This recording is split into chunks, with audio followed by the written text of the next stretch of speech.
Welcome back to the podcast, everyone. I'm Will, and my co-host Grease is hiding somewhere. This is our Q&A show, Eagle Rare Neat, where we take your questions and we sip Eagle Rare bourbon neat. Yeah. Thank you, Eagle Rare. Eagle Rare, you're so pretty and awesome. Thank you for sponsoring this show. We appreciate you. We already have our buddy Preston is saying in the chat, didn't expect this on a Monday night. Well, we've literally gone live like 5 Mondays. So cheers to you, Preston. We're like Mondays and Thursdays, bro. Yeah. Or maybe just one or the other, you know, sooner rather than later. Right. But we're going live. We're taking your questions. If you're live with us on YouTube, go ahead and drop a question in the chat and we will bring it up and we'll answer it. And we'll talk about all things, whatever. Really, it's an ask me anything kind of situation. And you have the Grease live. So what could go wrong? Yep. To Preston's credit, I did not expect to be going live tonight because I haven't been home very long. We drove from the beach this morning. I woke up at around 7 and immediately was packing the car, yanking pack and plays, throwing the sheets in the bag and all that, like just scrambling, throwing stuff in my car top carrier. Yeah. And got in the car around 9 and drove all the way here. We had to stop in Birmingham, drop my mother-in-law off, and then get back in the car, wrangle the kids, say like, yeah, we know we let you stretch your legs. You've been in the car for 4 hours. We got about 3 more to go. So we did that, get home. I unload the entire car, eat some dinner, get the kids' room set back up to presentable fashion for them to sleep in. And then Grease the entire time hounding me. We'll go live. We'll go live. I'm like, I have not stopped moving for going on 14 hours now. But here I am, and I'm drinking Eagle Rare Neat. So let's do this. Grease, how are you doing? I'm doing awesome, man. I'm still trumped on that daggone Preston comment about Mondays. It's upsetting. Well, so here's the deal. He doesn't pay attention to what day of the week it is. It's not his fault. Will actually, we were about to go live, and he made me switch up my. Is this a receptacle? Yeah, sure. Yeah. Yeah, it receives. Call it that. Exactly. Yeah, this totally receives, and it gives. Oh my gosh. It receives and gives both. So I'm doing a regular glass because he wants me to smell it right. And it smells great. I'm not, now that I smell it out of a Glencairn that I have not drank out of in like 2.5 months or 2 months. Yeah. I'm going to say that the nose is pretty good. So our buddy Troy, he asked, who is harder to road trip with, the kids or the Grease? So Grease, when I ask these questions, you need to throw them up on the bottom. Okay, hang on a second. I'm filling something out real quick. How are you doing? Seems dumb. Oh, why? Well, could you just put the question up though? Yeah. Are you like filling out like a survey? Yeah. You may get a $10 credit to the Amazon I'm store. trying to figure out the I just got my mail-in ballot, Will. gotta fill it out. You gotta get it back in the I'm mail. trying to get it in. I'm trying to get it in, so we could just make that happen. No, I lost that daggum window. All right, we're doing Troy's first. Yeah, we gotta. Okay. Says who's harder to road trip with, the kids or Grease? Well, kids. neither let you pull over and eat at the barbecue restaurant you want. So I'd say it's probably about even. Yeah, but okay. And I also stopped us from going down towards the Amish place. Yeah, I'm not cool, dude. I suck.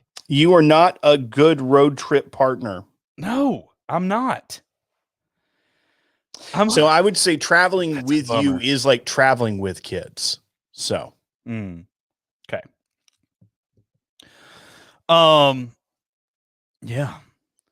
So fun fact, by the way, this is our first episode where what are they called?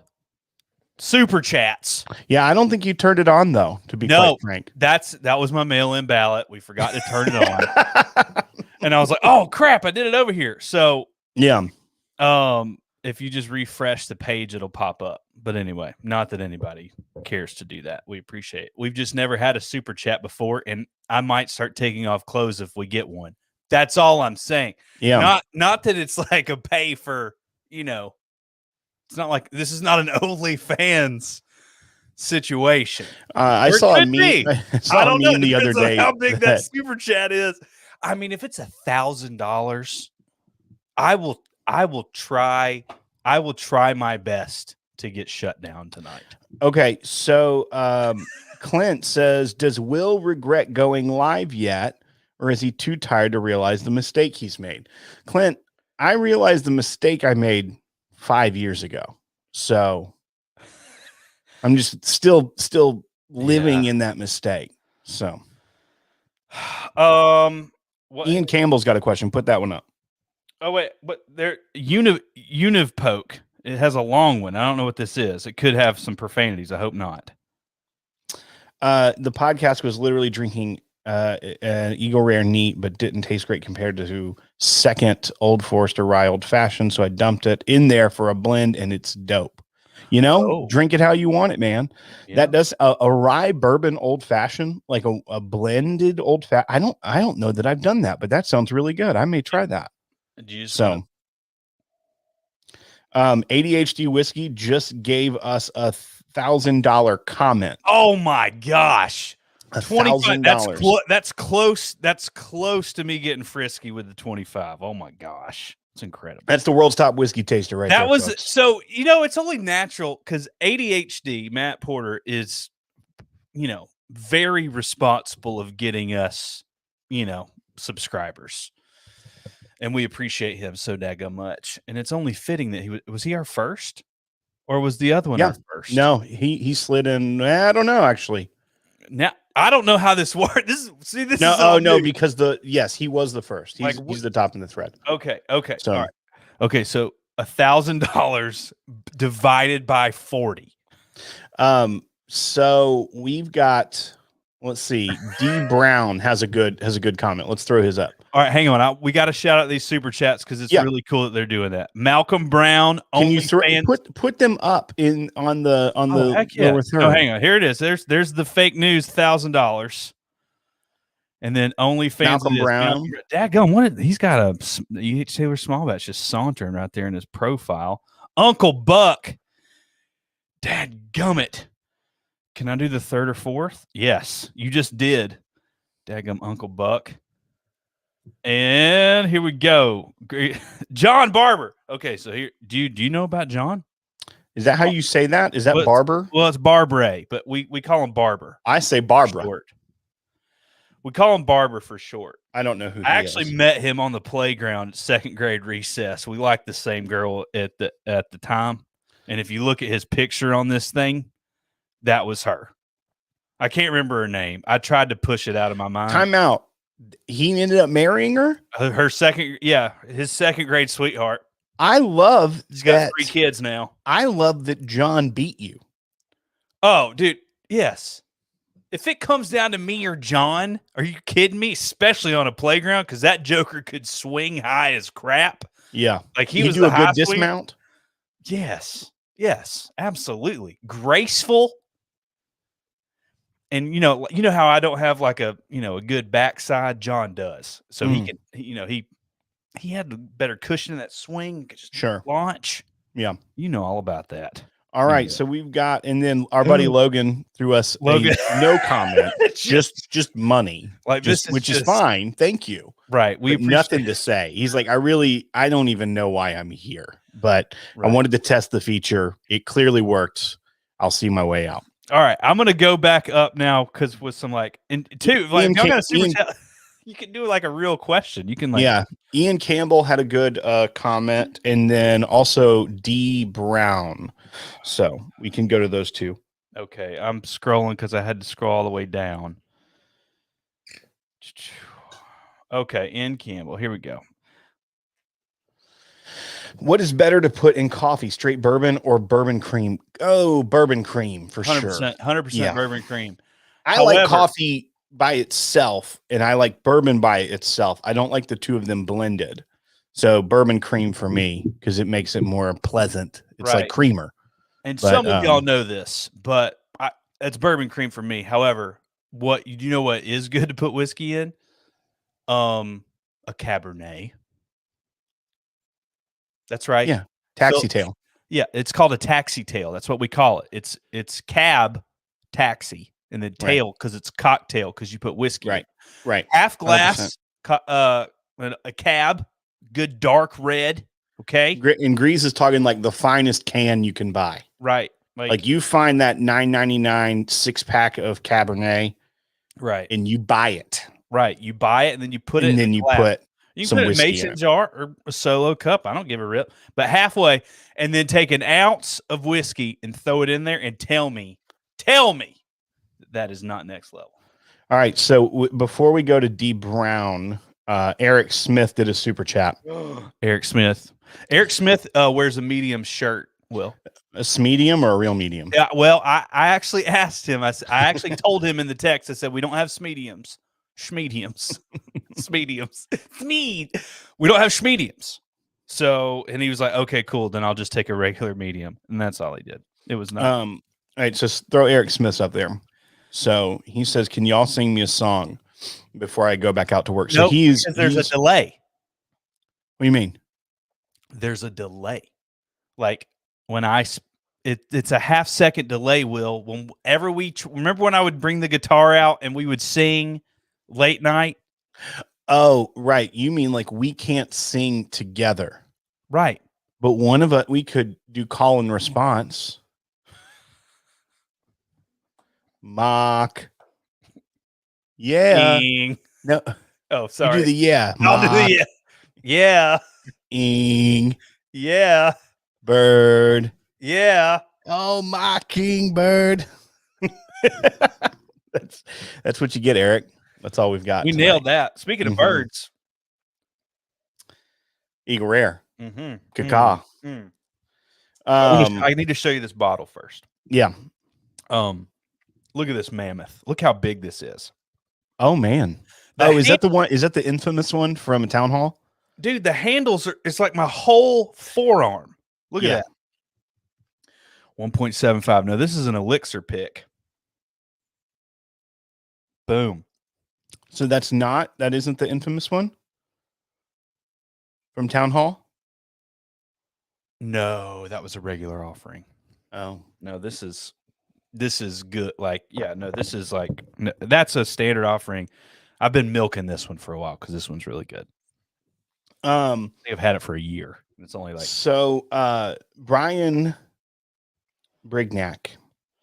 Yeah, I'm always afraid to say that word. He says our super chat's tax deductible. I mean, not legally tax deductible. Like, I've written off worse. They're not legally tax deductible. Right. So I would always encourage you to seek advice of your tax professionals. D Brown had a good question up top though. I'm sorry. Up top? Yeah, there was a question like a mile ago. Oh, D Brown. Y'all sip daily sip cast strength.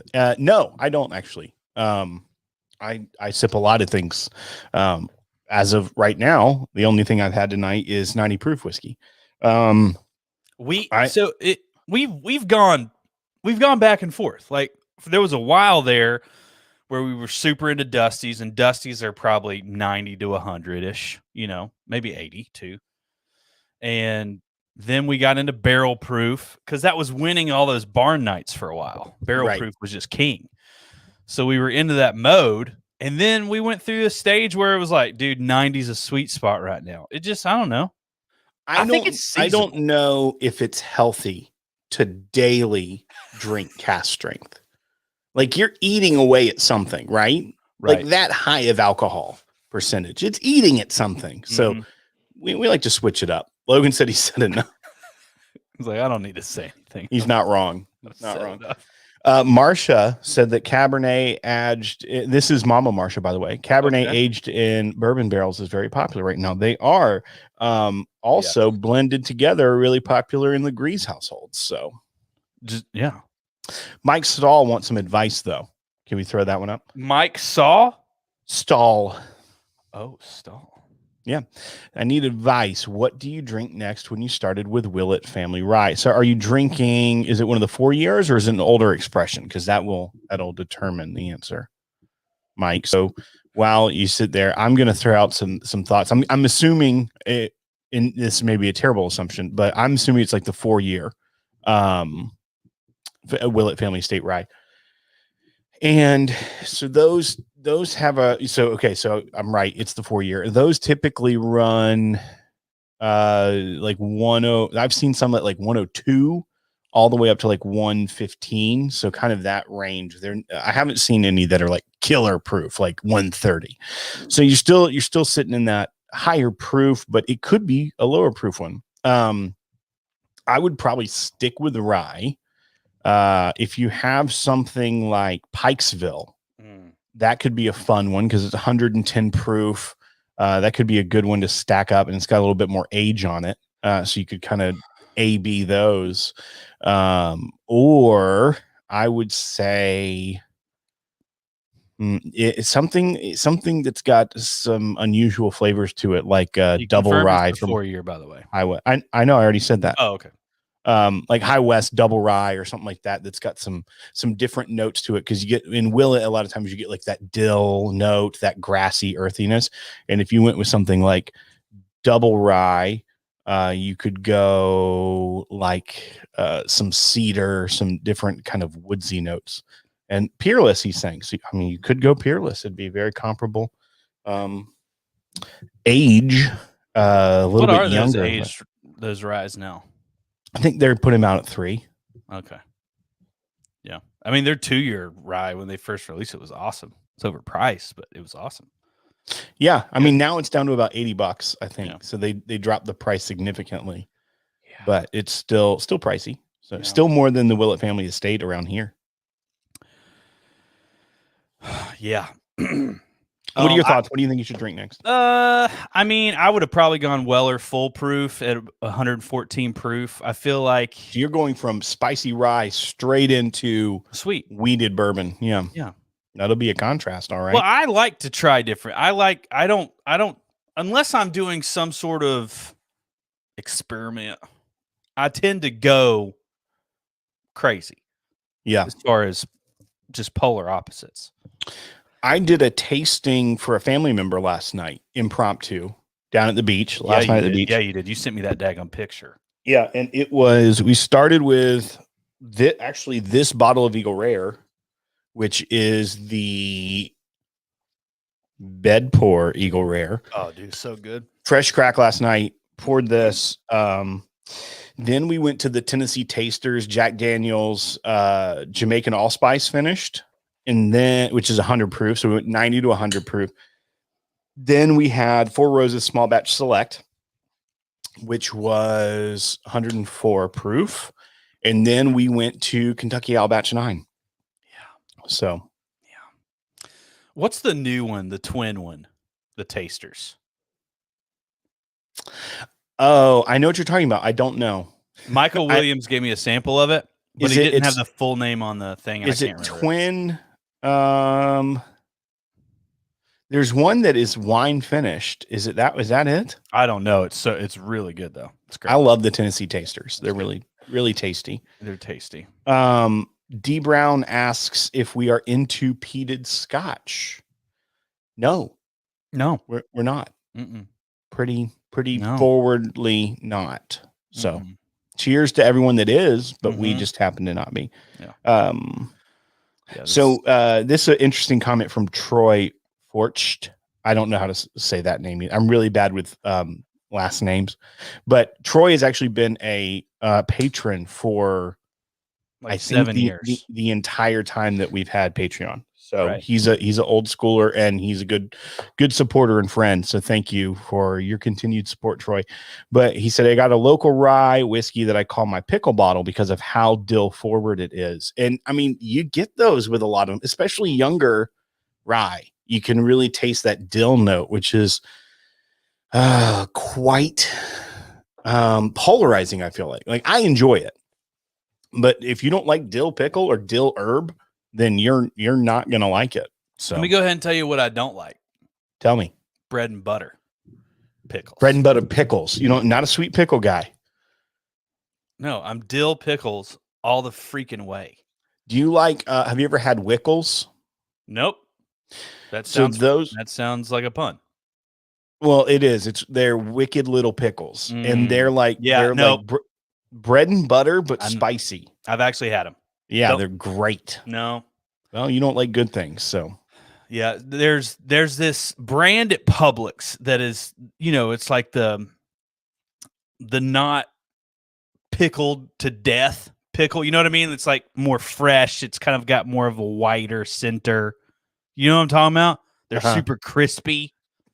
They've got like a jalapeno one that's spicy as well, and it's freaking dude. In this thing, there's like dill leaves, there's garlic cloves, there's all kinds of fun things just swimming around in there. You just like to chew on it. I don't say that much, Yeah. Let's see. So we got a good one from Univ. We got to do that. Oh no, this is Univ Poke. This is appropriate. Oh, carne asada. John C. freaking bringing the heat, bringing us back to food, which Al Pastor all day long. Okay, what's pastor?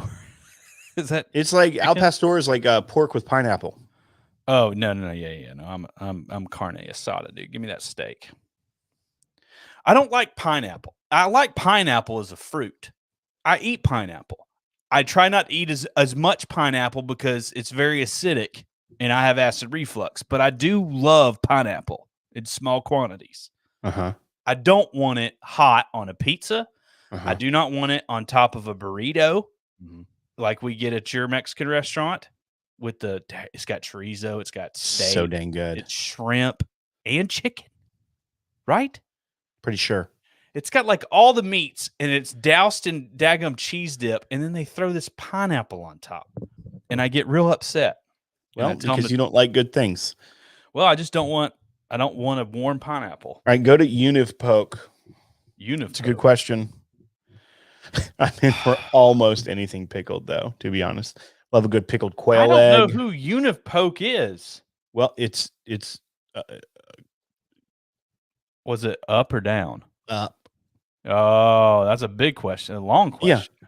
Have you ever filled a rocks glass to the top with ice and then pour to the top with regular ancient age? It's amazing. # butterscotch. I've not done that, but I do love when you find something that can really open up with a little bit of ice or water and just see how the chemical makeup changes. Well, I mean, doesn't surprise me.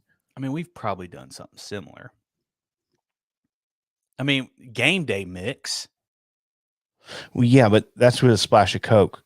But not with ancient age. What if you just don't do the Coke? Well, we haven't done it with ancient age. He's specifically talking about which he's talking about ancient bourbon age. To use. Right. He's talking about. I don't own ancient age right now. Yeah. Uncle Buck is telling common peeps got to hit the like button. Oh, yeah. Thank you, Uncle Buck. We appreciate that. Yep. Yeah, y'all hit that thumbs up. It's free. and it does us a lot of good. And if you haven't subscribed, you can subscribe too. That's also really great. And also, And typically, I'm not borderline comatose because of my lengthy day. So I'll give you guys a little bit of energy, but this is There's a lot of pickle talk happening, and I don't know. Well, Michelle asked if we've ever had a pickleback, and I have. I don't know if you would like that grease though. Oh, here we go. We're figuring this out, dude. I love that we get to figure things out live. Yeah. This is from our buddy Forge. Troy. It's Forch. It's LOL, pronounced like porch, but with a capital F, you magnificent bastards. Wink. So, yeah. Cheers. Now we know. Old Troy Porch. No, Forch. No, Forch. Gummit. He said it. He already said it. Mm-hmm. He says like porch, but with an F. I typically throw an F on the front of everything. For grease. Yeah. Fwill. All right. My buddy Fwill. Yeah. Fegal rare. That's so stupid. Why do I even do that? Yeah, you also don't. Good old faux mill, dude. Things before you say them either, and like you should be careful because you always go down the rabbit hole and you end up in a place you don't need to be. Right. Yeah. Eventually, I'm going to say one of these whiskeys with an F on the front, and it's going to get me canceled. Yeah. Not with Fold Granddad though. Fold Grand. But if it was like Fold Grandma though, like that could be like, dude, you're telling your grandmother to fold your laundry, and that's not the case. You know what I mean? Fwill it. So we got a couple good ones coming in. So more food. So let's go with John C first. Cody's upset about me saying carne asada. I'm not going to put it up there because he got a little too passionate there. Wait, was he? Just because he said lingua? Well, he did the cussing face, but he put an F in front of it, so I'm totally fine. Oh, yeah. I'm totally. I mean, if you're gonna do it that way, you can totally do it. Yeah. So, okay. Faker's mark. Joshua Kangas. Mm-hmm. What are some of your favorite bourbons that you enjoy with ice? Anything on a hot summer day, right? Rare breed. Rare breed. Okay. When I'm grilling in the summertime, throw some ice on it just because you got the proof. It's going to balance it and almost make it like 101. What are you doing? I don't know. My phone is playing a random. Is that your burner phone or your regular one? Well, I don't know. Take the SIM card out. They're listening. Stop. Just throw it. Stop. I swear on the. So what are some of your favorite bourbons you enjoy with ice? So I would say something like Rare Breed, something that's higher proof and I'll do that when I'm like grilling outside. If I don't make like a old fashioned, or a lot of times, here's how I drink bourbon on ice is I've made like an Eli Mason old fashioned. And then when I'm done, I won't rinse it or dump the ice because it's just got a little bit of the syrup still on it. I'll just fill it up with some whiskey. And so I do that all the time. Instead of making another cocktail, I'll just put some more bourbon in it and it cuts it a little bit and you got the ice and everything. And I really enjoy doing it that way. So it's like a light cocktail. So I've done it twice recently and it was Buffalo Trace and Maker's Mark, just regular offering Maker's Mark. Mm-hmm. And I tend to fill up one of those like football game cups, souvenir cups, and I'll fill it all the way up to ice if it's like super hot outside, and then I'll just go, and then it's strong at first, but then it simmers.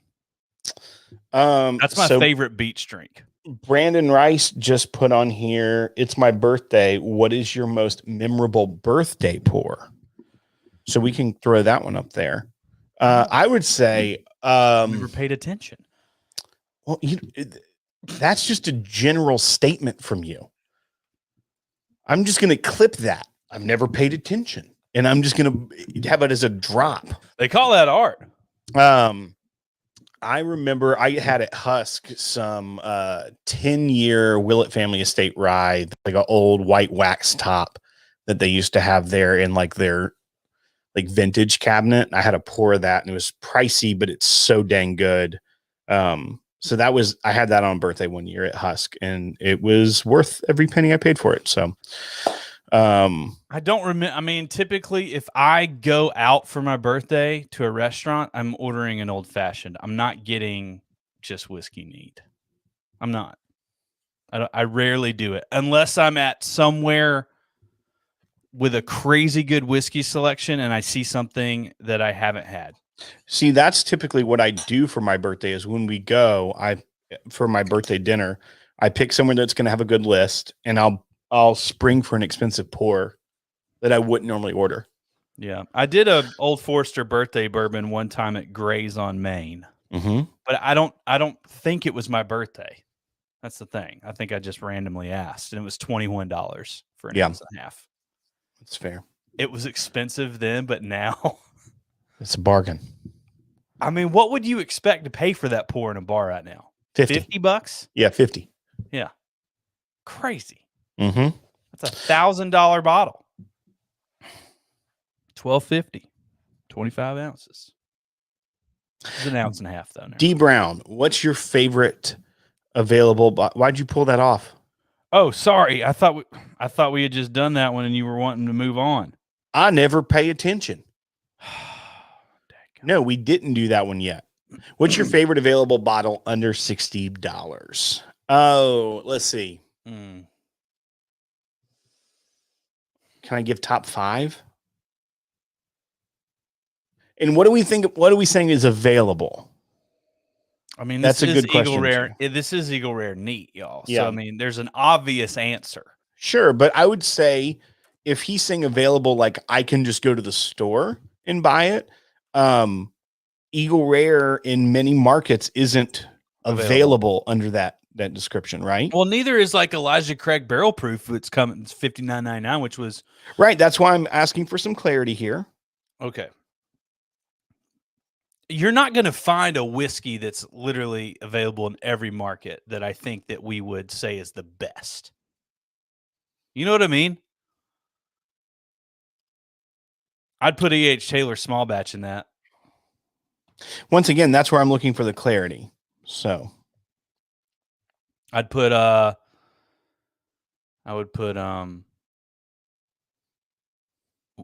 Breed in that. Yep.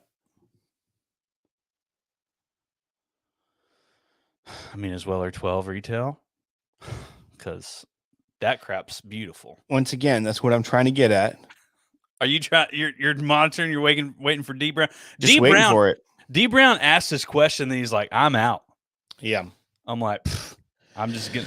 Whiskey Wiggle says fighting cock. Not a bad thing. $60 is an odd price point because you feel like there's a ton of things I would say favorite available that are lower price, like under 30, right? But I would say let's take this to 30 to 60. Let's make this 30 to 60.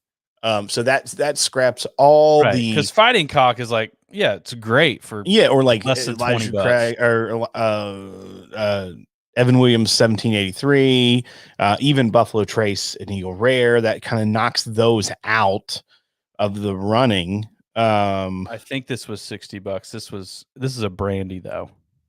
Yeah, but man, it's real good. The best, like you can't. I mean, the best. No, it doesn't say best. Read.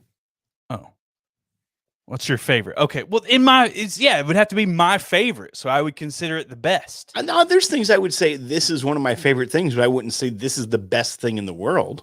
Yeah. I'm going Weller Foolproof. Final answer. Regardless. That's a good. Really good. Because here's the deal. I haven't had a bad one. Uh-huh. I've literally like Dixon's at Beaumont was just butter mouthfeel. Oily. So freaking good.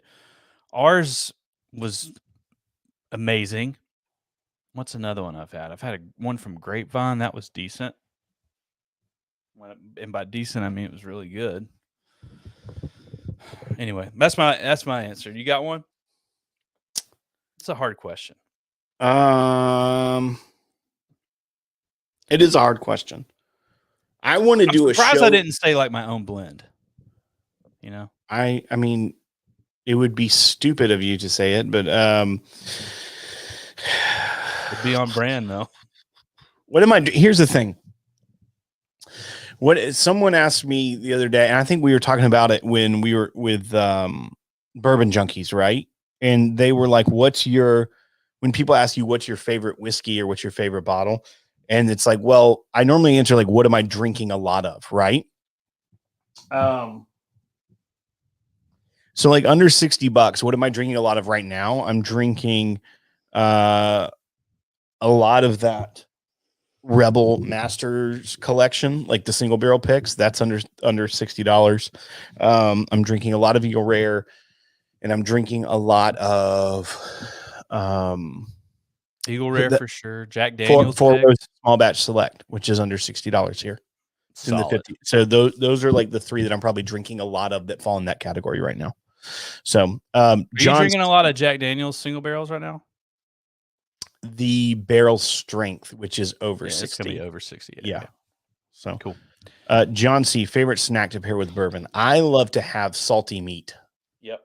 Like prosciutto. Just get a charcuterie board going, bro. Get some copa, some different variations of hams, processed in many different ways with different spices, and that's pretty much what I eat. I eat popcorn.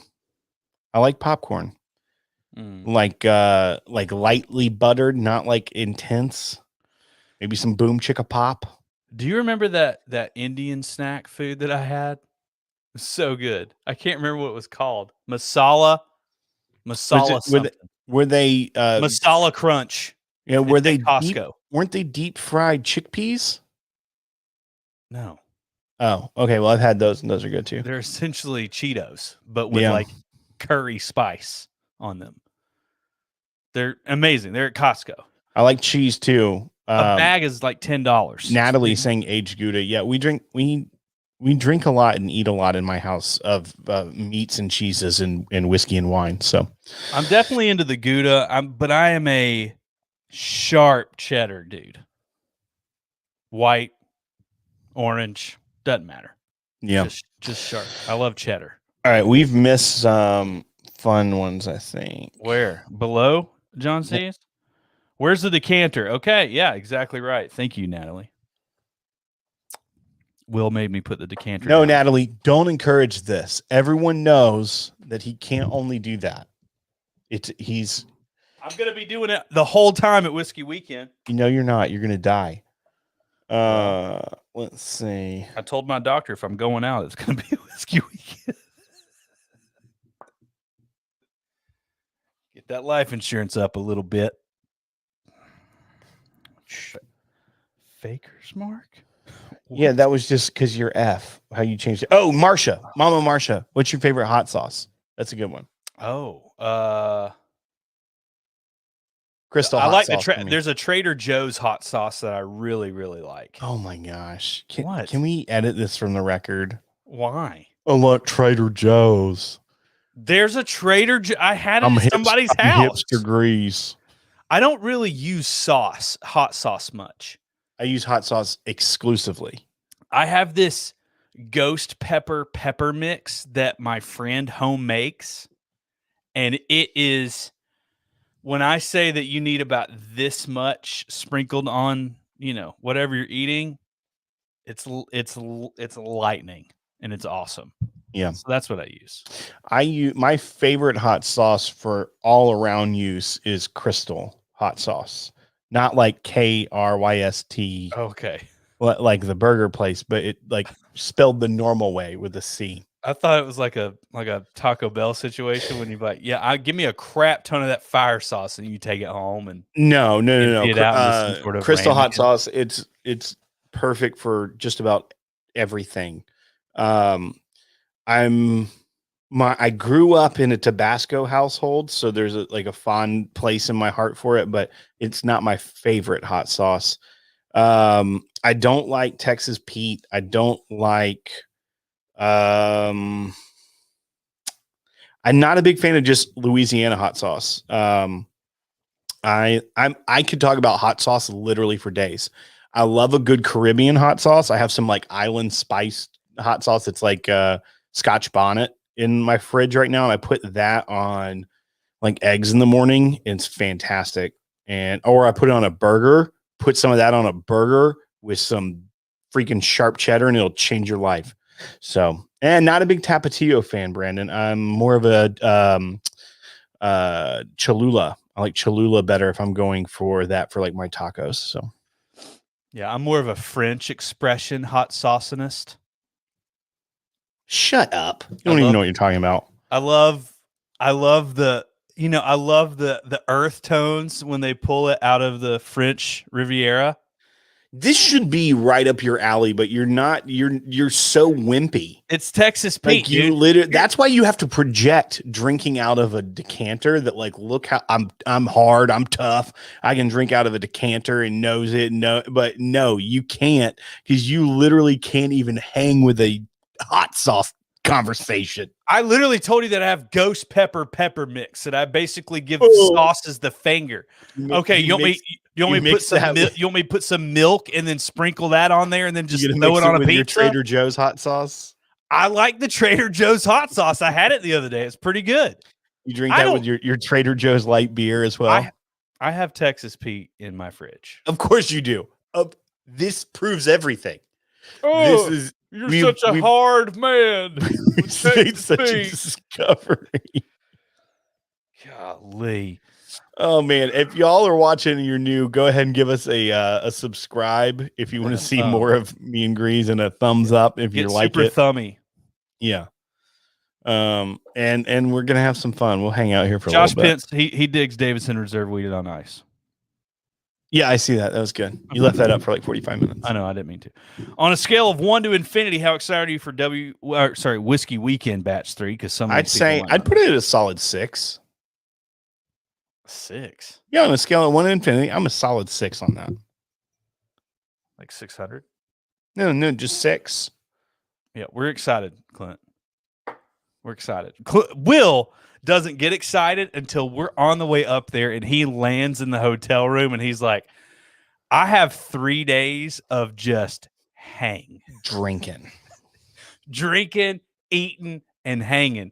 And he just becomes, well, y'all know. Y'all have seen it. Turn of the wheeze. Could anyone still sign up? Are we going to open it one extra day? Today was technically the day. I will say this. Whiskeytainment.com, and you go and read it. And if you're like, man, I'm going, let's go. Fill out the form. And if you fill it out between the next 24 hours, sure. You'll make it happen? I will make it happen. You hear it, folks. The Grease can move mountains. It's annoying, but I can do it. Whiskeytainment.com. You can go read all about it. Whiskey Weekend. If Grease tells me that someone has signed up, I'm going to give away an E.H. Taylor single barrel. No, I'm not going to do that. You're the idiot that did that. Yeah, yeah, you're the dumb that did that. I went for it though. I'm going to say I will. I'll bring you up on stage, and we'll do a little bit with you. You gonna like slow dance? If that's what it takes to get a couple more people in, you just open the floodgates for 24 more hours. Yeah, I'll slow dance. All right. I'll post more pictures. I just gave away a slow dance, Brandon. Let's see. Let's talk about hot sauce in the fridge.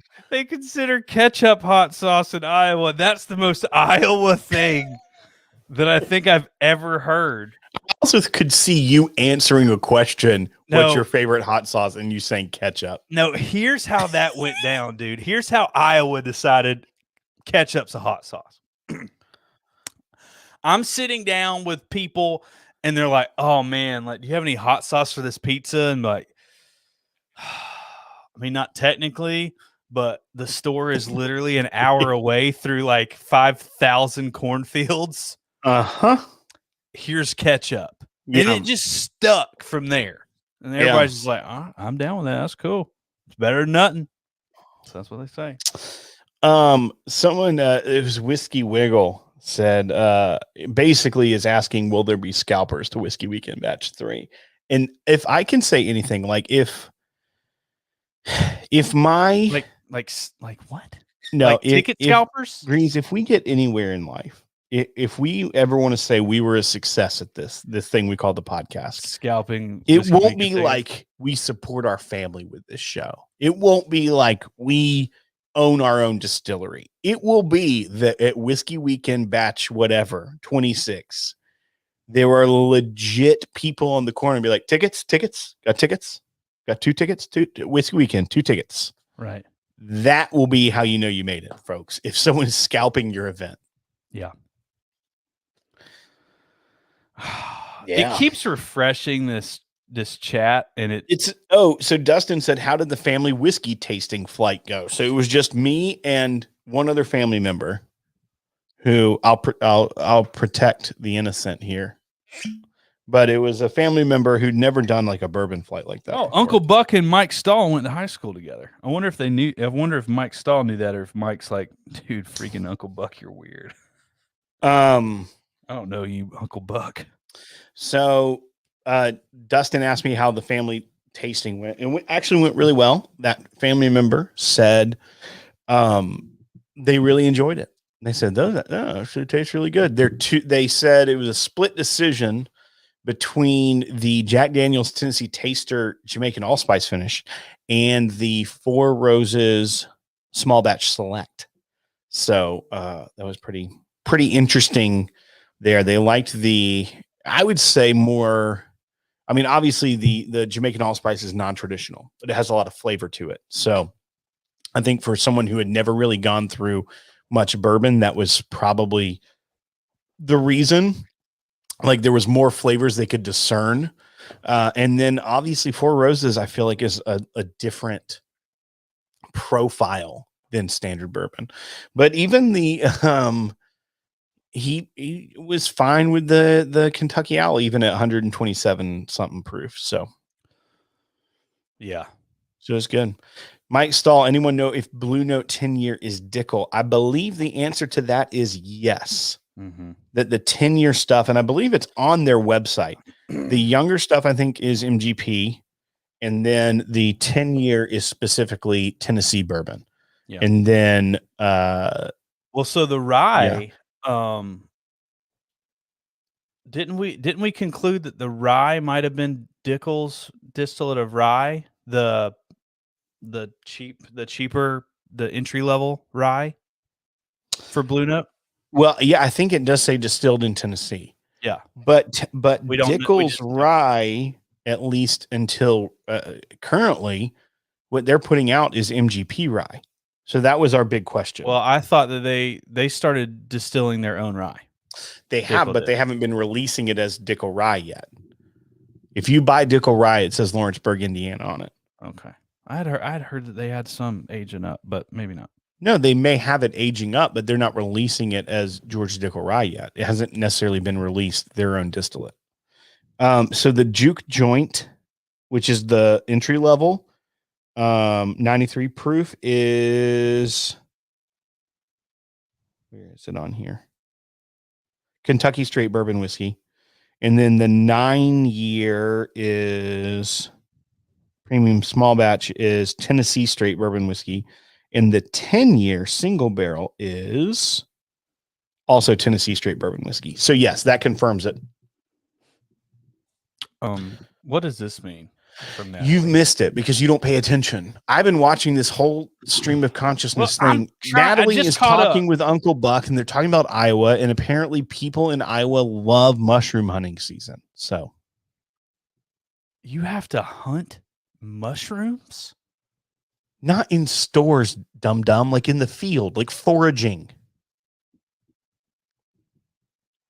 Like a what's the hen? Wild? What's the hen? Are they There's wild? One called a hen. Hen of the something. Like What am I thinking of? Chicken of the sea, but it's hen. Hen mushroom. Like hen of the highway. No, it's called Like roadkill. hen of the wood. Hen of the wood. Hen of the wood. That's the mushrooms. It's a big old mushroom. Chicken of the woods. I think maybe the same thing. Oh, yeah. It's a big old mushroom. That's something that people hunt. So it sounds like you don't really have to hunt them too hard. No, you got to, man. You got to go in the woods foraging. You go in the woods Did you and even you look get for the wilderness survival merit badge? No, I didn't. I stopped. I did. I stopped at the wolf. I stopped at the wolf when I thought, and here's what, you know where I gave up? That was I wanted Cub to make, Scouts. I had to make, I know it's Cub Scouts. I had to make dinner one night and I was like, this is going to be like Waffle House. So I made waffles and I made hash browns, and I go and I take a potato and I take what's that thing? A grater. And I'm over the thing. What's Sounds that like thing? it ended well. Your stove? Skillet? No, not the skillet. The thing, the griddle. And I start shaving it off there and just letting it fall on the griddle. And those things were freaking awful. They were not good. I think Waffle House cooks them, like bakes. Like I think they do this and then they bake them. And then No. So you know what your problem is? what? Is that they don't immediately grate it. They let it dry out. There's so much water content in a It was potato. just water. Yeah. Yeah. So it's like similar to trying to do fried rice with like fresh rice that you've just cooked. There's still too much moisture. You got to let it sit and you got to let that moisture kind of go away. Same thing with potatoes for hash browns. You can grate them, but then you're going to need to pat them in a lot of paper towels and maybe even like refrigerate overnight kind of situation, because you got to get rid of that water content or else you're going to get mushy potatoes. You're basically doing a step to making mashed potatoes. But if you want them crisp, get rid of the water content. What do you shoot a mushroom with? Eddie Jackson, I almost Shrimp got gun? so Eddie Jackson lives on the street that my kid's school is on, and he has to turn left on that road. Hey, And why are you doxing him, man? No, but sometimes Why would you dox someone? I'm like not that. Doc. I'm not Doxing. Doc. Yeah, Doc. you're giving out where he lives on the internet. Okay.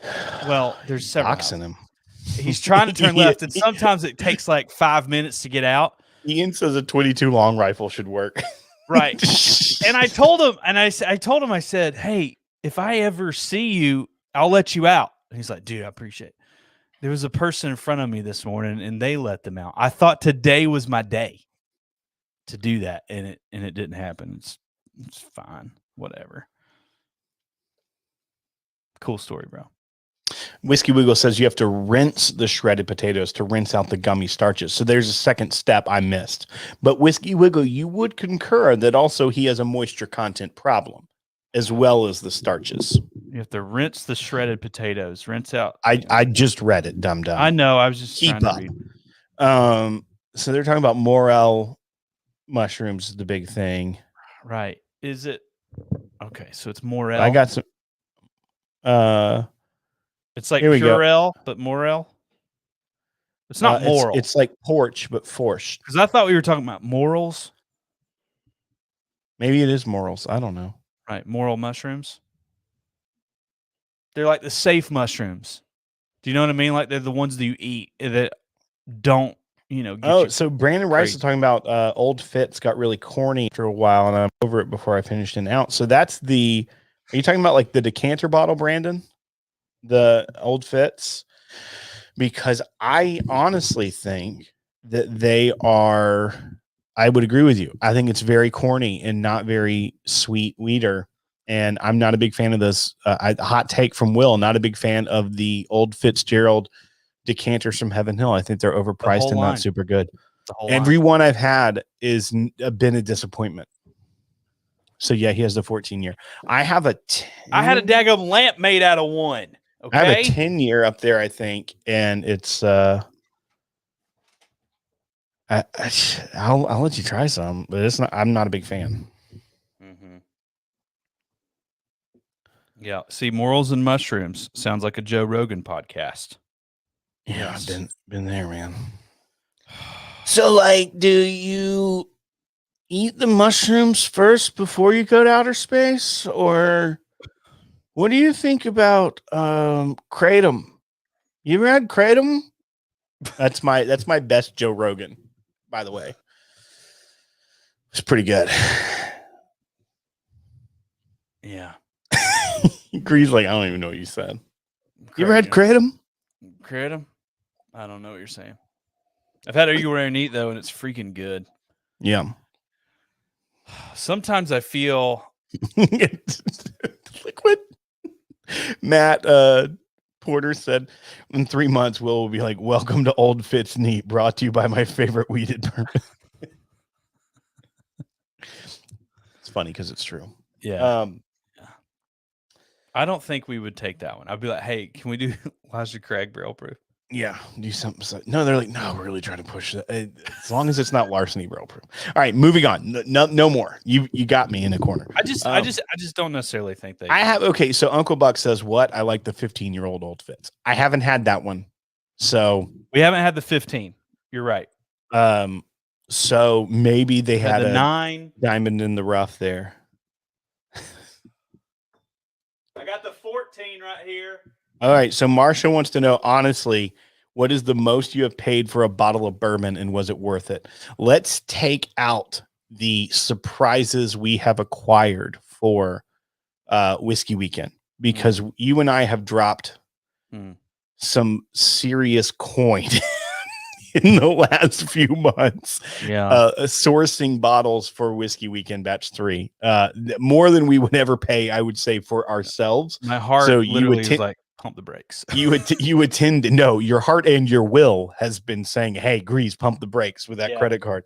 But the I would say that we will spend more on you all than we would spend on ourselves. So what is the most I have spent on a single bottle of bourbon? Mine is much less than Grease's. I think you have one. I think 350 is the most I've spent on a single bottle, and I would say it's worth it. You have one of mine. I know it's sitting right behind me, and you thought I took it to the beach. It's I've got an Kentucky Owl Bourbon Batch 6 that I paid a lot for.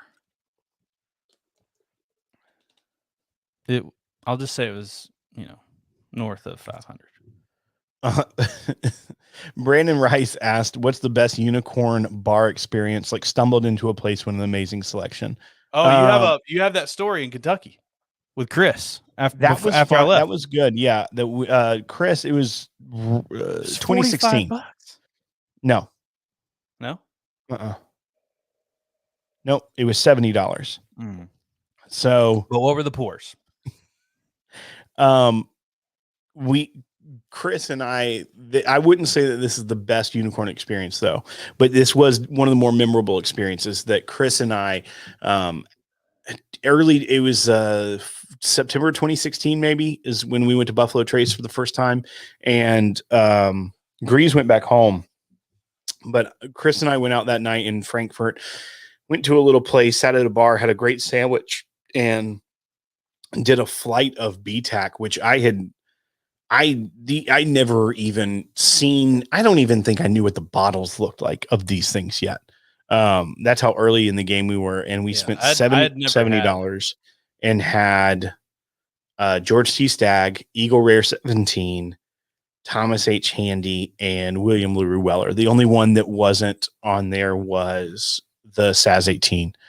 And so, yeah, I mean, we were like, okay, we're spending this $70, which at the time was the most I'd ever spent on something like that in a bar. You got it for less than $20 a pour. Right. And they were solid pours. I think they were 1.5 ounce pours. So it was basically a full pour, tasting pour, and it was good. That was a good experience, but I would still say the evening alone by myself at Jack Rose, where I was there for hours, and I mean, that's where I was. Well, who called the bar? Tim Gunderman called and ordered me a pour of E.H. Taylor Tornado. And I had something that was pre-prohibition, Dowling Deluxe. So it was, I think it was like maybe pre-pro, but all I know is that it was older. It's like 15 years old, and it spent the entire time in a barrel over our involvement in World War II as well. So it was like 1930 to 1945 or something. Like it was pretty intense. So I did an episode on it, or we did way back early then. Campbell just promoted it too. He's like, yeah, it's a great episode. So that I mean, I knew it was going to have incredible stuff, and I was willing to go there, spend a couple $100. Like it wasn't insane because I was doing 1 ounce pours. And then one very gracious pour was sent to me by Tim Gunderman, but it was awesome. So, yeah. So so we have a Patreon that we have, and so we try to use that money to better our content. And so we use that money to buy, like we literally buy whiskey with it. And we buy a lot of whiskey. So, our numbers are a little skewed for what we would pay because we have that income to do that. So and that's what we use it for. So prior to that, Will, I think our max was 200, right? Like I remember an episode back in the day of the podcast that we would talk about, and it was like what's the most you would ever spend for a bottle? And I think I landed on 200. Yeah. But I was like, I would never go over 200. And I haven't really done that much, except for a couple things. I can start listing off 20 things, probably Grease. What are you talking about? Good night, Troy Forch. Yep. He's blowing kisses. Eddie Jackson's talking about Fondren. I love Fondren. What? It's in Jackson. It's a great neighborhood. He said, I went to a bar in Jackson, Mississippi once that had GTS priced as Stag Junior. You know what? There's a place it's called Manship in Jackson, Mississippi that has he's talking about in the drugstore. There's the speakeasy. But there's a place called the Manship that's they have like store picks from Lincoln Road in there on the menu, and they have other stuff priced very well. So that's a good tip in Jackson, Mississippi also. But yeah, I think Brent's Drugs is what Natalie said, and I believe that's it. And they do have the speakeasy in the back. So do you remember I don't think you were in DC with us when we went, or was it New York? I can't remember. There was some speakeasy to the red phone booth or whatever. Yeah. No, I was not with you. Oh. You know, we have one of those here, right? No. Yeah. I'd like to do that with you. That would be a sweet date night. Right. We'll get a babysitter for our wives.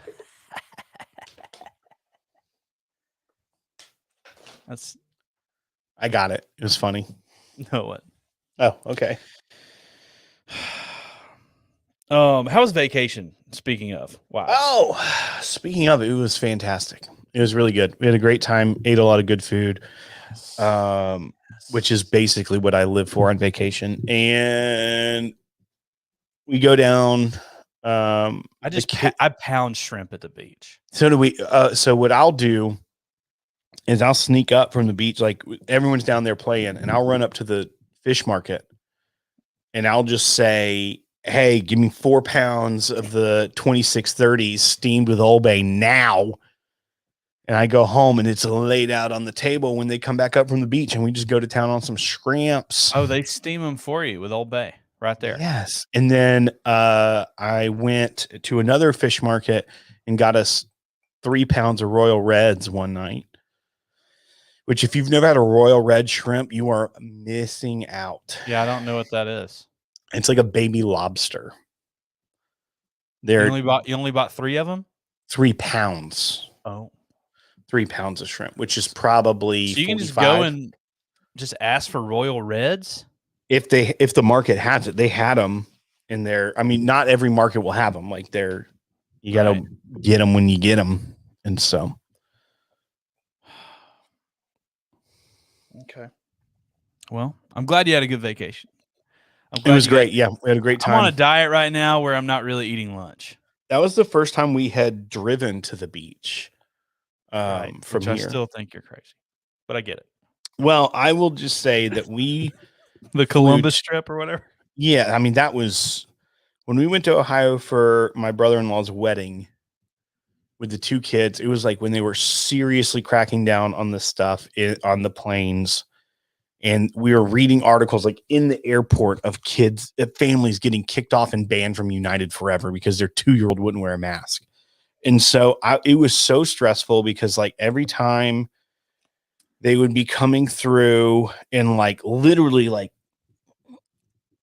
pointing at children and like, and it's like, she's 3 years old, like, what are you going to do? Yeah. And sassy. Yeah. So it was like a whole thing. And then the more like she like feeds off your stress and is like, no, and so it was just like too much and the whole thing. I don't know so why I'm relating to you so hard right now. We said we were not going to fly. We're probably not going to fly again until they make some changes on those type of restrictions, at least with the kids. It was just so tough, man. Right. So that's why we drove, and actually was pretty good. Like we stopped down to get my mother-in-law in Birmingham, and then so it took 2 days to get down there, which was fine. But we did the whole thing today, and our kids did great. They actually were fantastic in the car. It takes the whole day. It just but like my son who's 18 months, like he was just a dream. He just slept the whole time. He was just like, this is fine. He'd wake up and just start cracking up, like looking at stuff outside. And then we got a super chat. Oh, heck yeah, Uncle Buck. Team Will. Uncle $5 is what I'm going to call him. Uncle $5. Shrimp from Bourbon. Cheers to you, buddy. Thank you for that. But so he was a dream, and then like one time he started we were by your exit, and the entire time our kids had not cried in the car today, and we're by your exit coming home, and they felt my vibes. My 18-month-old started like fussing, and our daughter turned to him and goes, and she's 3.5, and she goes, "It's okay, buddy. It's okay. What's wrong? You can tell me.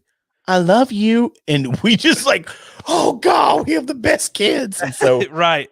So it was actually it was fine. Because she's crushing it. It was a long day, but it was fine. I would do it again. I hope that things get easier because that flight to the beach is just so easy. Yeah, but it's 45 minutes. Yeah. I mean, like I want to get back to that because that's much easier than the whole day. But hey, you know what? We'll do what we can do. So right. They're still talking about that bar, that secret door, man. They were talking about San Diego a while ago, and I love San Diego, and there's some really good bourbon bars in San Diego. Speaking of flying and trips, pre-kids, dude, I'd come into the house and be like, "Hey, babe, you're not working this weekend. We're going to San Diego. Oh, so we got to pack like tomorrow." And she would like, "Dude, that was so freaking fun. I can't wait to do that again." Yeah, like, I can't wait until. What are you gonna? Are you gonna just get rid of your kids? I can wait. I can wait. I am going to enjoy the years, but with your children, right? But I mean, when that last one hits 18 and maybe or maybe not goes to a friend's house for a week or goes to college, I'm gonna do that again. That's freaking fun. I mean, you can do it when you're 16. When they're 16. When they're 16, rather. Yeah. Like if they've got good friends. We definitely. Eric Smith is back. I went to Lucha Tacos, Eric. It's funny. I didn't go there. I love that Eric's like we've been going and he's now on a second break. Oh, Mike moved from San Diego 2 years ago. He lived there for 20 plus years. We went for our baby moon for our first kid and had such a wonderful time in San Diego. It is, first of all, everyone knows this. This is whatever, the best weather in the world. We went, Californians that are moving to Nashville. Jokers. It starts raining and they're like, what? We went to a lot of good places to eat, but what was there was one place that had this guacamole, and I know I've been talking about food all night, but it had chunks of Parmesan in it, like aged Parmesan, and it was the best guac I've ever had in my life. I thought you said Parmesan first. You said it. Parmesan. You said it with like a weird accent. I can't pronounce cheese. Can't pronounce it. Manchego? Can't do that. Don't even know. What's the word that you do that you don't say it right? Where I tell you to shut the hell up? Is that the one? Yeah. I think that was it. Which one is it? That one. What is it? I'm looking up for the restaurant, what it was. Not Parmesan. I like a good Parmesan. I think this is it. Oh, yeah. I think it's called. That's right. Brandon Rice, when he first moved here from California, he did those weather videos. Oh, yeah. They were really funny. It was like, I don't know if y'all can see this or not, but there's some clouds in the sky and it's Puesto. It's raining. Is the name of the place. Crazy. Y'all, it's called Puesto, and they have their guacamole is called the Puesto Perfect, and it's avocado, cilantro, onion, fresh squeezed lime, orange, chili, habanero, and Parmesan. It is so dang good. My wife and I went there like 36 times, and it was awesome. So my Clemson Tiger buddies on here. Todd enjoying go to Elixir's Bar in Spring Hill. That's a place where you go and you have a daggum what's it called? Unicorn experience. Yeah, I don't know. In Tennessee, you can pour samples of bottles. You can't do that in every state. It's unique. I don't know how many states do it, but in the Nashville area, at Elixir, at Barrels and Brews, at Fairview, a lot of stores. There's a try Red before Dog. You buy kind of situation. Yeah, Red Dog, all the stores. Yeah, like if they've got especially store picks, they'll open them up. But a lot of times, if it's a high-end bottle too, Tarak will sometimes negotiate with the price with the distiller, not with the distiller, with the distributor, to either that or he'll price it as to, okay, I'm buying X amount of cases, but I'm going to pay for a taster bottle because I know people aren't going to buy this sight unseen. So that's, it's smart because it's like this guy right here. This was a $250 cognac. It's 50 years old and it is freaking beautiful. Yeah.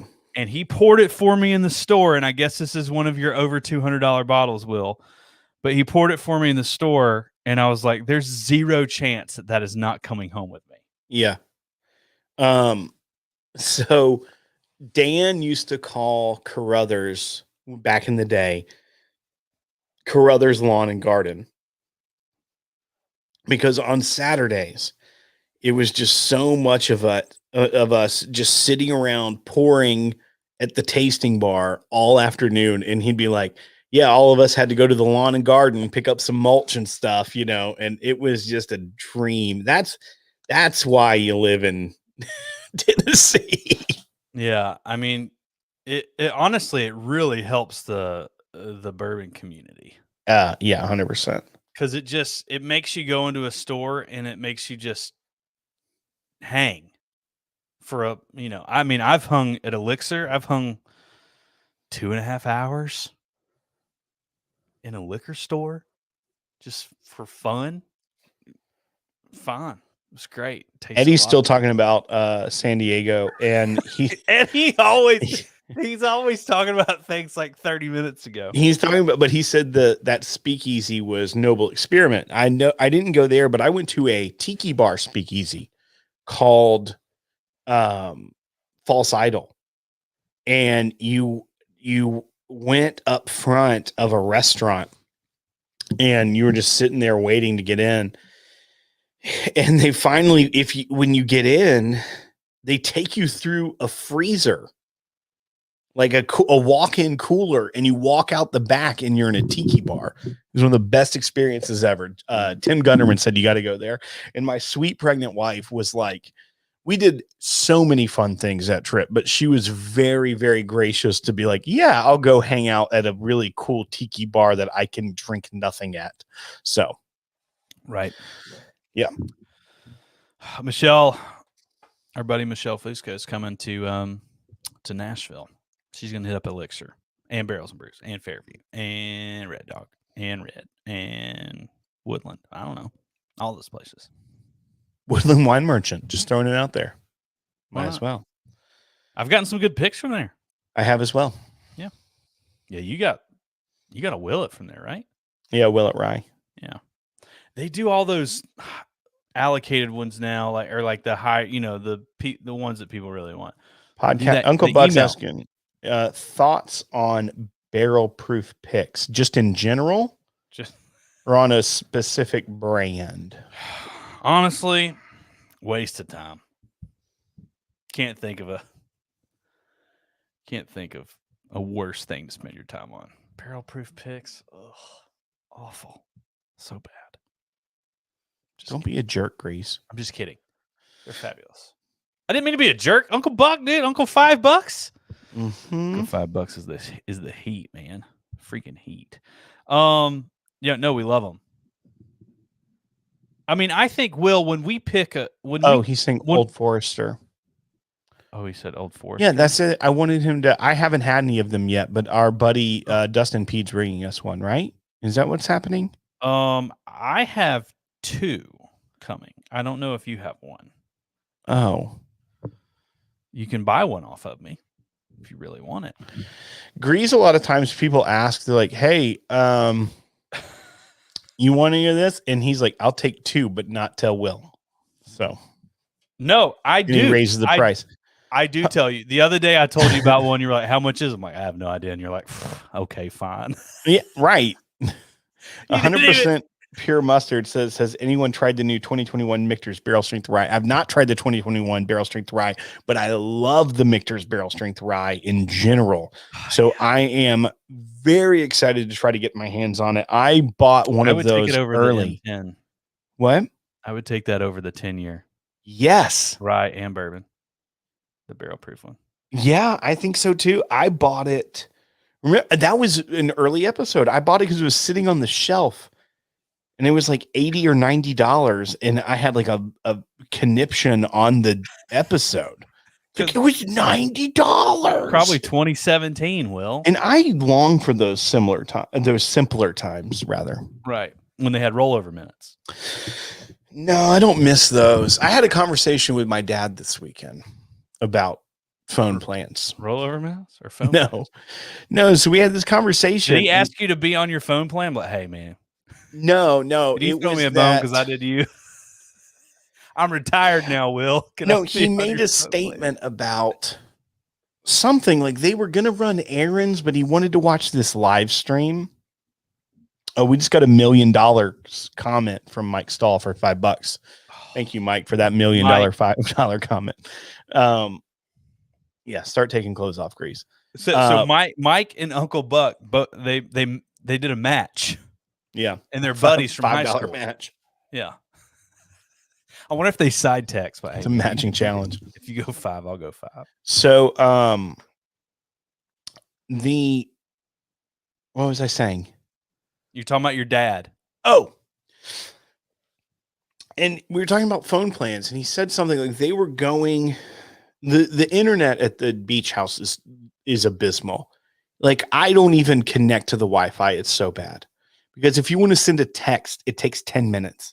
Like the download speed is 9 megabits per second. The upload speed is 0.2.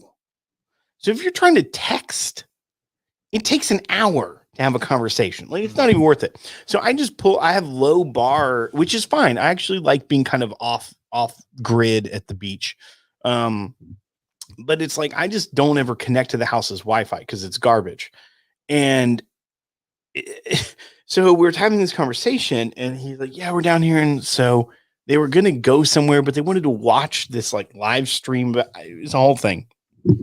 And then he said something to the effect of, yeah, but maybe we should stay here to watch it so we don't like eat up all that data.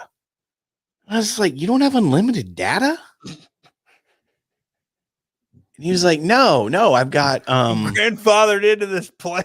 No, so he has limited data, but he's like, no, because I didn't want to lose my unlimited minutes. No, his hotspot. Oh, because AT&T for a while if you went to unlimited, they like cut out the hotspot, right? Well, then I go, funny you should say that, because I didn't have a hotspot for forever. And then when I was driving down this trip, I went and checked the plans, and my unlimited plan was outdated. They change these plans all the time. And people are like fascinated by this. It's so I go, but Dad, I have a hotspot now. I have 30 gigs a month of hotspot. I changed our plan, 30 gigs I can hotspot, and I still have unlimited data, and it's the same price. And he goes, no, I checked last week, and it's more expensive to do that. And I go, well, I think your plan's from 1986, but right. I don't think it is. Like I go, mine was an obsolete plan too, and it's the same. And then he goes, no, I went in and I asked, and they told me it was more expensive. And I go, well, how much more? He goes, $10 a month. And at that point, I'm like, there's nowhere to go. So I dropped the conversation, and I'm like, okay, we're done here. $120 a year, and you don't have to worry about it. All I wanted to say is, you're concerned about data, which tells me you've gone over the course of a year. How much over have you gone? Right.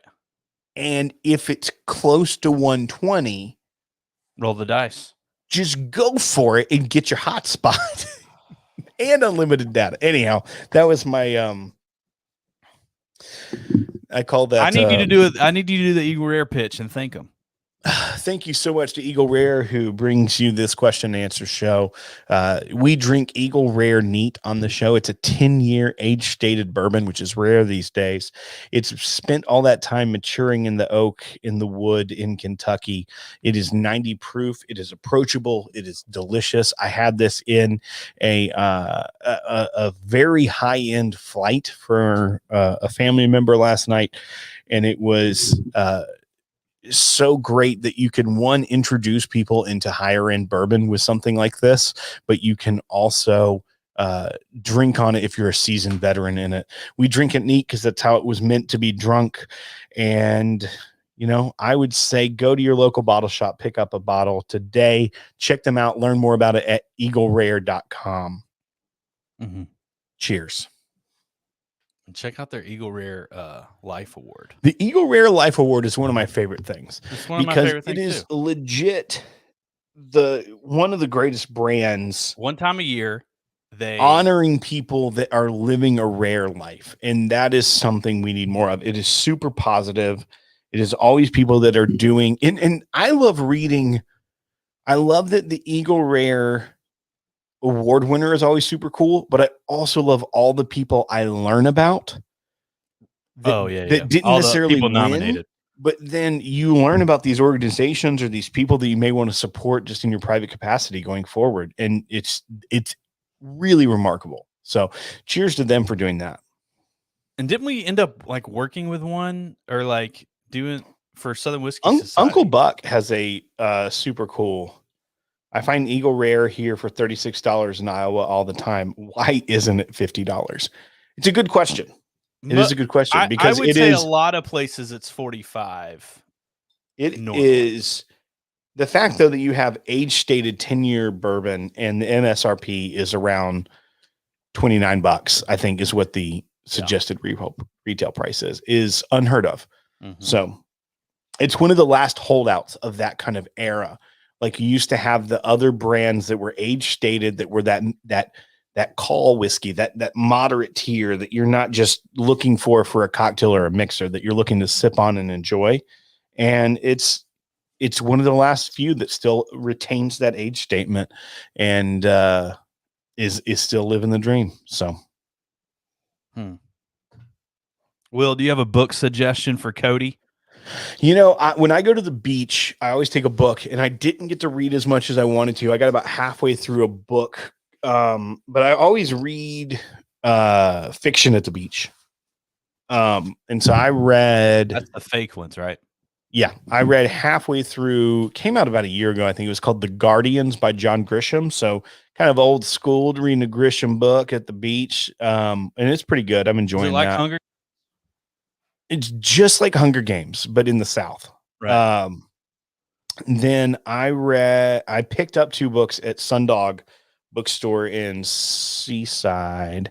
One was I picked up Pappyland because I had not bought a copy yet, and they had it, so I picked it up because I try to support independent bookstores as much as I can, and so picked up a copy of Pappyland, and I had not purchased it on Amazon specifically yet. And then I also bought those out there. Will proposed in a bookstore. I did in an independent bookstore. It was called Bookman Bookwoman. Yeah, it's actually on the internet. The video of the proposal. It is. Yeah. Mm-hmm. My daughter watches it all the time. For the moral mushroom. Yeah, my daughter watches it all the time, and then she goes, "I was in mommy's tummy," and we're like, "No, you were not. No. Let's not rewrite history."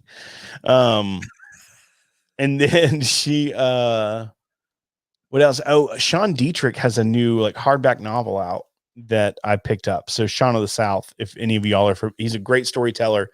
It's got a little bit of mystery vibe to it. I haven't started reading it yet, but Cody, you should look at that one. I forget what it's called, but it's the newest Sean Dietrich book. So check that out. All right.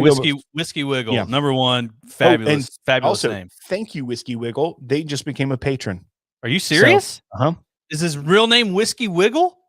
I don't know. Or did he put it in parentheses with his real name? No, it says Whiskey Wiggle pledge. Meet Whiskey Wiggle. So thank you for that support. We really appreciate it. Shane Long just texted me on community for Whiskey Weekend. He's coming to Whiskey Weekend. He says, "Tell Will to suck it." I don't know what that's in reference to, but I'm completely cool with what just happened. I'm going to text him back. Who the hell are you, man? Whiskey Wiggle. He says, "I have the dream to attend Whiskey Weekend Batch 3. Okay. Well, Whiskey Wiggle, you've got a day to figure that out because I have to order the merch and to get it in time because it's happening April 22nd, a month from today." He said, "I have to convince a friend. Approximately how many total people do you expect to attend?" We have about 85 people coming right now. So a good crew. We've got a lot of people, there's a lot of new people, which is awesome. I would probably say it's half, it's probably half and half old vets and half new people. But a lot of the new people are patrons and they've done town halls and virtual bar nights with us. And so we've known them for a long time and they've made some friendships and stuff. But yeah, there's a lot of completely new people. I'd probably say there's 20 people, 25 people that, I'm excited to meet for the first time because I have no idea who they are. So I'm excited about that. So jump in, buddy. Whiskeytainment.com. We will welcome you with open arms, you high school teacher that needs an alias, you. And an open bottle. Whiskeytainment.com. Whiskey Entertainment and just meld those two and just put it in the URL and you just get to it, Whiskey Wiggle. I'll just put it right here. Because I said if someone signs up in the next 24 hours, I will legit bring them up on stage for a bit. So okay, and that will go out on the internet. Cheers, and whiskey. It will ruin your teaching career. So yeah, that will go. Yeah. I was going to tease something that we're going to have in a future episode. Just a new, I know. Oh, what we were thinking about doing for this? What do you mean? Like a new cool YouTube show we're gonna do? Well, it's just our YouTube show. It's on our YouTube channel, but we're just gonna. This is gonna be a thing. Yeah. Oh, it's our YouTube show. Unlike drinking with, it's like Yeah, we brand things. we don't know how to land. But so anyhow, this is I think a fun idea, right? No, it's great. Absolutely. So what we're thinking about doing is people like Matt Porter, who has a wonderful channel over at ADHD Whiskey that everyone should be subscribed to and watching and supporting in every way they can, because he has been very gracious to us and is a good friend. And he'll be at Whiskey Weekend as well. So we're looking forward to that. But something he will do sometimes, he'll do like head-to-heads, right? Like he'll do like I think he did Elijah Craig Barrel Proof versus Stag Jr., right? Where Discovery Series 4 just bashes everything, and it ends up being on commercials. Yeah. So he's very good looking. Yeah. So he'll do like head-to-heads of two things. And what I think that we're going to start doing is we purchased this wheel, and it's like a Wheel of Fortune style wheel that you can spin, and it's got like wide erase on like a prize wheel on the panels. And so what we're thinking of what we should do, call it the Wheel of Irresponsibility. Wheel of Irresponsibility. And we just, every time, what we'll do is we'll get together, we'll record it, and we're going to do head-to-heads that are randomized by the wheel. And we're just going to go through our shelf and be like, okay, we're picking up Owl Rye, we're picking up Ancient Age, we're picking up, and we're just going to write them all in, spin the wheel. Oh, it just so happens to be Bullet Barrel Proof. Okay. Set that over here. Going up against. Spin the wheel. Oh, it's Sazerac Rye. Okay. Set this here. And then we do the head-to-head, and it's completely random. It's completely irresponsible. These two things should never be compared against each other. Right. But then we go for it and we do a head-to-head, because that's what the Wheel of Irresponsibility does. Is that sound like a good idea to you folks watching at home? And I feel like we should spin it again because it's irresponsible. Yeah. You know what I mean? Yeah. Like, hey, we've already done this once. Let's just spin it again. Okay. Do threes. Oh, Shane's on here. Shane? Oh, Shane Long. Honestly, Will, I hope you had a fantastic vacay with the family. Yes. He said, like, I didn't think you'd actually say it, Grace. No, because I said to him, I said, well, who the hell are you, Shane? He said, I don't even remember why I said it. It was the beginning of the stream. I'm sure it was some sort of smart ass reply. Yeah. It's probably when we were bashing Iowa. That's probably fair. Shane, I can't wait to party with you. Get to know you more. Big Dogger. Hmm? Is that how you say that? Pardon? Big Dogger. Or is it Doger? Come again? Oh, that's Doger. Oh, Big Doger is Bullet Rye 95, smells like a flower scented cleaner. Never again. Why? Big Doger is like from the French Riviera hot sauce land. Yeah, you can get that at your Trader Joe's. Right. Big Doger. Hot sauce. Hotsauce.com. It's great. Made with real 2% milk. Oh man, I love hot sauce with 2% milk in it. It's a double dose of freedom. It just rings, right? Uh-huh. Like if you need something that's just going to literally cleanse, like why do we do these juice cleanses? Yeah. It's so stupid. Do milk and freaking ghost pepper sauce. Drink that. Drink a gallon of that. What a freaking. I want you to read Big Doger's comment, because. Should I put it up or no? Or is it bad? Yeah, go for it. No. I just got a. Grease doesn't do well with Y's. Winter? Or is it Winter? Winter cigar, Winador, Humidor with Spanish cedar wood.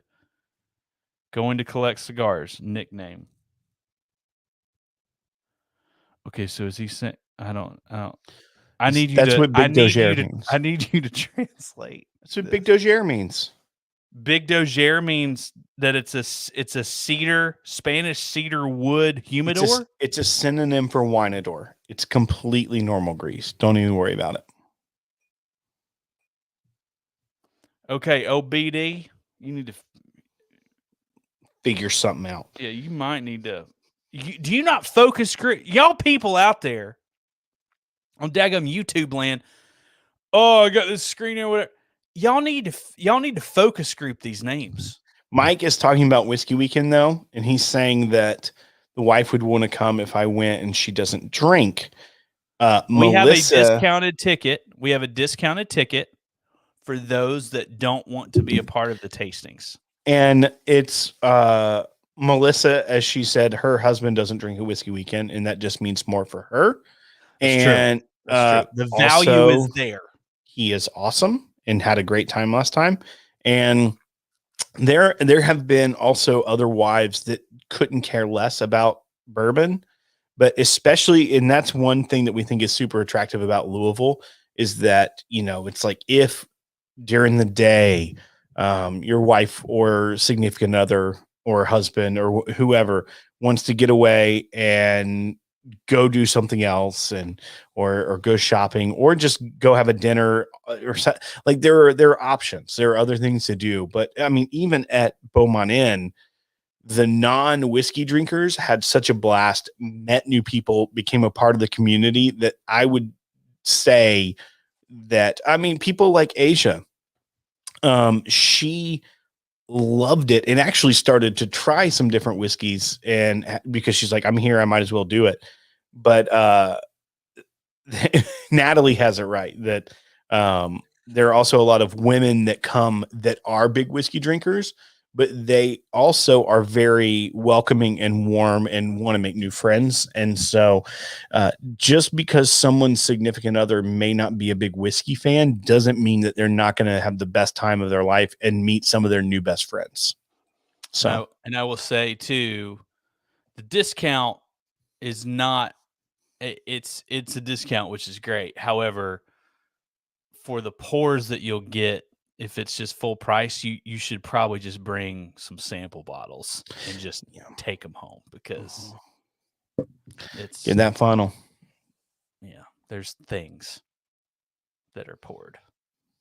So. Back to that question of how much we spent on a bottle of bourbon. If we're talking about for Whiskey Weekend, Whiskey Weekend, we've spent over $1,000 multiple times for once individual bottles. So, I mean, I've said this before, but this is coming.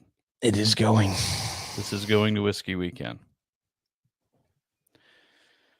This went for $8,500 the other day. I don't believe that. Confirmed. No. I know that people in a group said that it was buy it now at $8,500.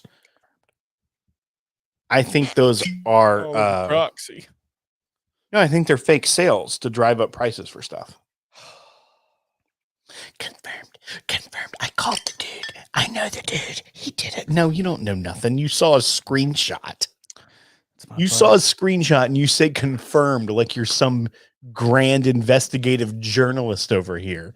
You saw a screenshot of a sources, meme. Will, I have sources. Some sources. I have sources like in like every state. I have sources. No, you have no sources. I actually don't. I know for a fact you have no sources. I don't know a single soul in. Actually, I do know. North Dakota have no. Not a single I have soul. some friends from South Dakota. Multiple friends. I don't even know actually. South Dakota. I don't even know South. I knew a girl in high school that was from South Dakota, and she had a pet badger named Betty. True story. So stupid. Do you know anybody? It's not stupid. That was real. Do you know anybody that lives in Rhode Island? There's like 3,000 people in Rhode Island. I knew a buddy who went to the Merchant Marine Academy in Rhode Island. Okay, but I'm saying like live. No, I mean they lived there for 4 years. Yeah, that's not going to college there. That does not. Or no, Coast Guard Academy. I think it's one of those two, Merchant Marine and Coast Guard. I had a friend that went to each, and one of those is in Rhode Island. You can't say, "Oh, they joined a branch of the military and live somewhere for something," and they live. That's not living there. They're in the military and they were sent there, or they had to go there. They weren't sent there. It was a college, dumb. Like West Point. Like you can't say. No. You know what I'm saying. Before you lived here, before you purchased a home here, when you were at Belmont, Well, that was going to be my would you last pour, but now would you have said that you lived in Tennessee? No. When you were in college, you wouldn't say I lived in Tennessee. No. You spent the majority of the year there for 4 years. Right.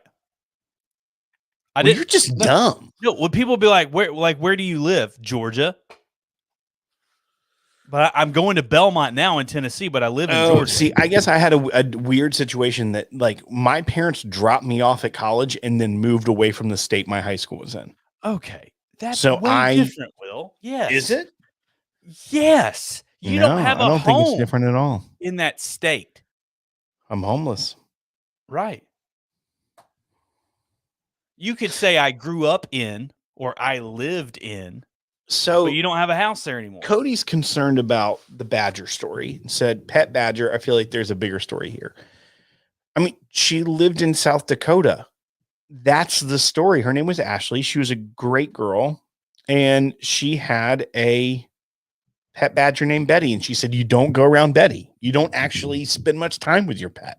So Betty was very vicious. I had a guinea pig one time named Terry. I can't get near guinea pigs.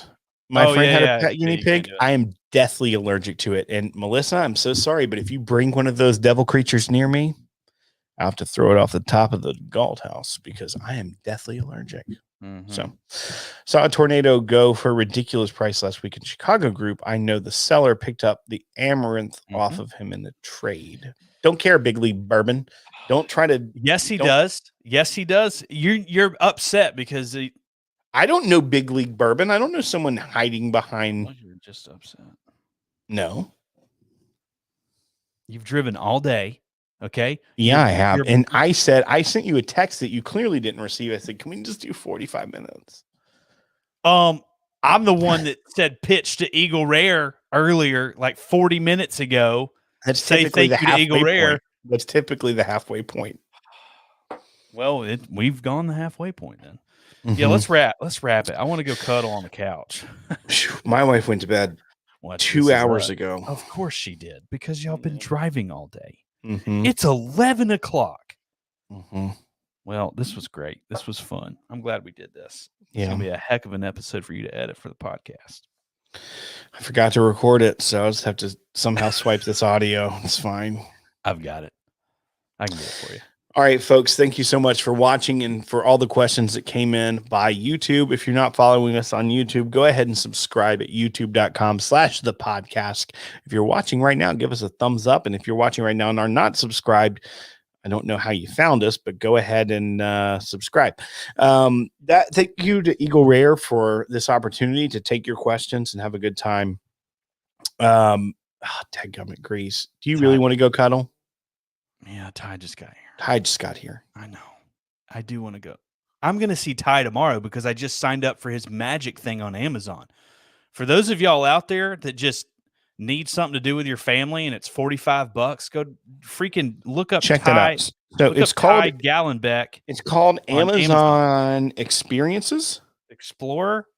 Let me check it out. So if you go to Amazon, some people don't have it yet because it's in beta. So if you go TY, you just have to use a desktop computer or a laptop. You can't just use mobile. No, dum-dum. Some people I don't think can even find it. Well, that's a bummer. Explore, Amazon Explore. So literally go to. I literally said that. I know. I'm confirming it. But it says beta. So go in your Amazon and search for Ty Gallenbeck, Gallenbeck, and Ty is TY. And he has this show, Magic is Virtual.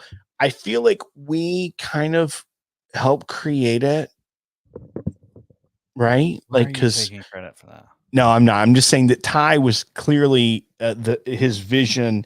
He was workshopping it on some people during lockdown, doing this virtual magic show. And we, a lot of podcasters, had opportunity to participate in some of these. And it was fantastic. Everything that he does is magic. And so you should check it out. But go to Amazon and type in his Everything name. he does is magic. Ty That's a catchphrase. Gallenbeck, Ty Gallenbeck, and he has this Magic is Virtual. You can sign up.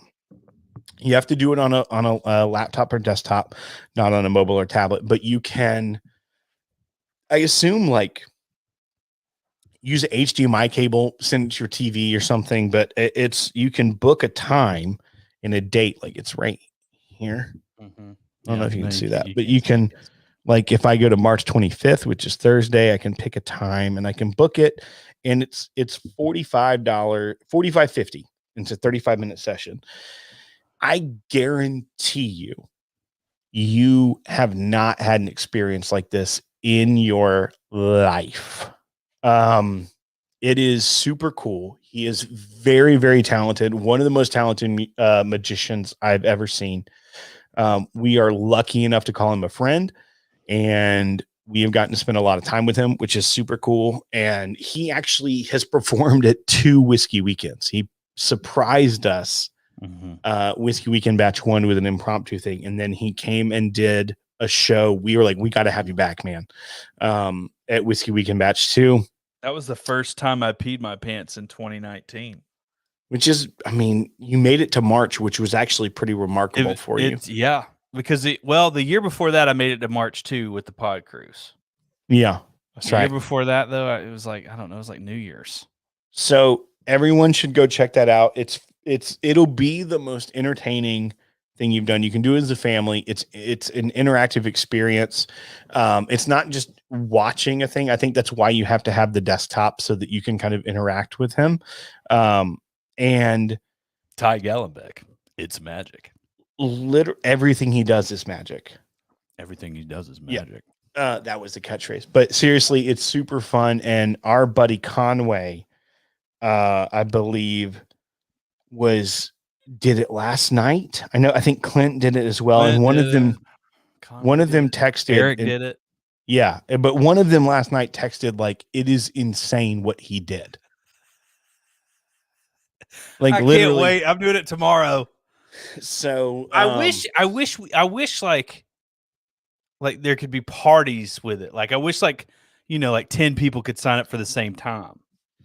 Yeah, you tried to like piggyback off and mooch some front. You're like, hey, can I do it with one of y'all y'all that signed was. up already? I was gonna pay for my ticket. I knew I needed to pay for a ticket. I just didn't know if it was like, like small communities that can do it at the same time.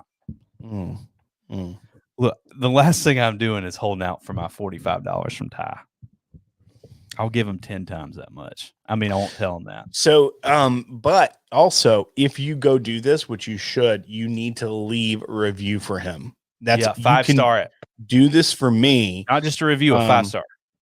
So the Amazon Explorer is in beta, and they have other people that are doing this as well. Like there's other experiences you can book, but we really want this to be a big thing for Ty, and we want it to continue to grow for him because it's super cool and it's innovative. And I mean, just the things that magic to me, when you're in a room or one-on-one magic is mind-blowing and super cool. But there also, to me, is something really remarkable about someone being able to do the same stuff across an internet connection. There is a weird intimacy to it, and it messes with your mind in a different way. That when you're in the room, you're trying to catch stuff. But then when you're this disconnect, it's like things are happening, and you're like, well, I understand that, like, you can do this, but you don't let the technology get in the way. It almost makes it more remarkable that you're like, I'm watching you on a camera, and I know, and we're involved here, and I'm going to catch you because there's no way you can do this across. And it's crazy. So I don't know. That's just cool as French hot sauce. You shut up. Thank you, Eagle Rare. Thank you everyone for watching. That's going to do it for this episode of Eagle Rare Neat. Cheers. Bye. Thanks, guys. Oh, you're holding it. Sorry, hang on. We love y'all.